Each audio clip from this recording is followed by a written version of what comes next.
अस्सलामु अलैकुम वरहमतुल्लाहि वबरकातुहू। आज हम सूरह अल-बकरा की आयत नंबर आगे 30 से शुरू करेंगे इंशाअल्लाह ताला। अल्हम्दुलिल्लाह अभी हमने शुरू किया था सूरह फातिहा से और हम पूरा कुरान 30 पारे मुकम्मल करेंगे। आप भी हमारे साथ कुरान पाक को तजवीद के साथ पढ़िए। साथ में अपने पानी की बोतल रख लें, पानी रख लें कुछ भी, और साथ में पढ़ के पानी में दम कीजिए रोज़ाना और वही पानी खुद पीजिए और सबको पिलाइए। ऑनलाइन पढ़ना चाहते हो तो नंबर डिस्क्रिप्शन में मौजूद होगा। सब्सक्राइब, लाइक, शेयर लाजमी कीजिए। सदका जारिया नेकी की नीयत से शुरू करते हैं। अऊज़ु बिल्लाहि मिनश शैतानिर रजीम। बिस्मिल्लाहिर रहमानिर रहीम। वइज़ क़ाल रब्बुका लिल-मलाइकति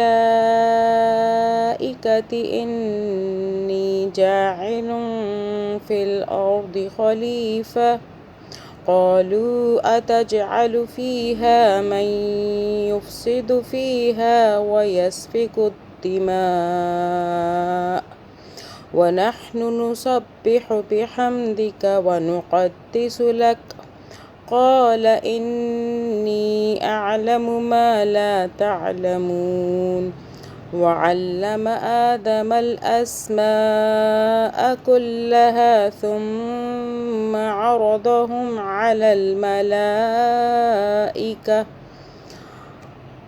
अलल मलाइकति फ़क़ाल अम्बिऊनी बिअस्माइ हाउलाइ इन कुन्तुम सादिक़ीन। क़ालू सुब्हानक ला इल्म लना इल्ला मा अल्लमतना इन्नक अंतल अलीमुल हकीम। क़ाल या आदम अम्बिअहुम बिअस्माइहिम फ़लम्मा अम्बअहुम बिअस्माइहिम क़ाल अलम अक़ुल लकुम इन्नी अअलमु ग़ैबस समावाति वल अर्ज़ वअअलमु मा तुब्दून वमा कुन्तुम तक्तुमून। वइज़ क़ुल्ना लिल-मलाइकति इसजुदू लिआदम फ़सजदू इल्ला इब्लीस अबा वस्तकबर वकान मिनल काफ़िरीन। वक़ुल्ना या आदम उस्कुन अन्त वज़ौजुकल जन्नत वकुला मिन्हा रग़दन हैथु शि'तुमा वला तक़रबा हाज़िहि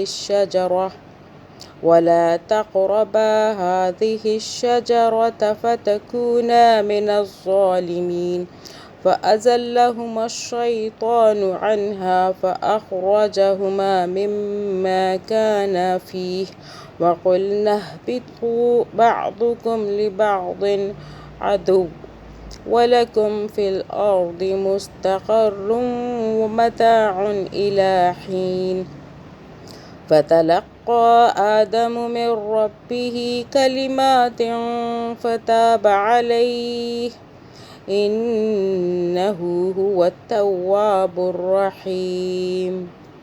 قلنا اهبطوا منها جميعا فإما يأتينكم مني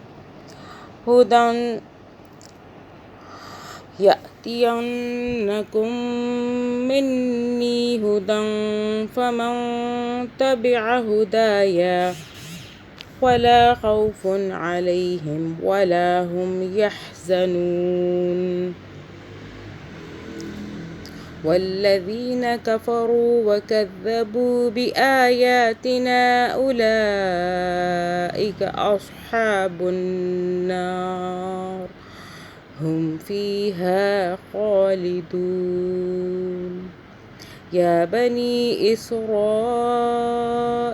اذكروا نعمتي التي أنعمت عليكم وأوفوا بعهد وأوفوا بعهدي أوف بعهدكم وإياي فارهبون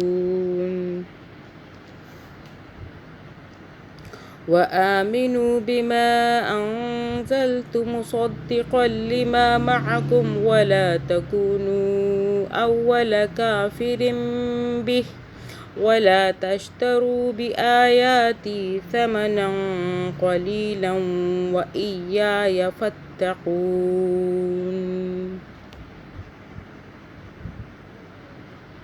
ولا تلبسوا الحق بالباطل وتكتموا الحق وأنتم تعلمون وأقيموا الصلاة وآتوا الزكاة واركعوا مع الراكعين أتأمرون الناس بالبر وتنسون أنفسكم وأنتم تتلون الكتاب أفلا تعقلون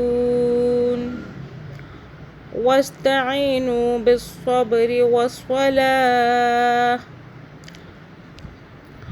وإنها لكبيرة إلا على الخاشعين الذين يظنون أنهم ملاقو ربهم وأنهم إليه راجعون يا بني إسرائيل اذكروا نعمتي التي أنعمت عليكم وأني فضلتكم على العالمين واتقوا يوما لا تجزي نفس عن نفس شيئا ولا يقبل منها شفاعة ولا يؤخذ منها عدل ولا هم ينصرون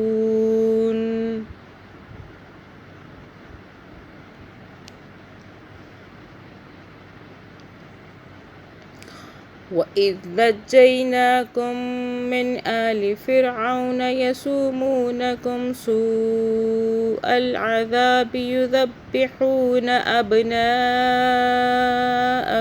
ويستحيون نساءكم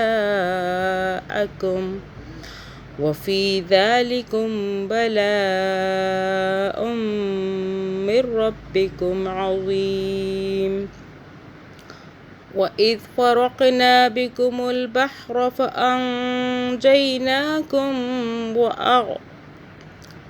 وأغرقنا آل فرعون وأنتم تنظرون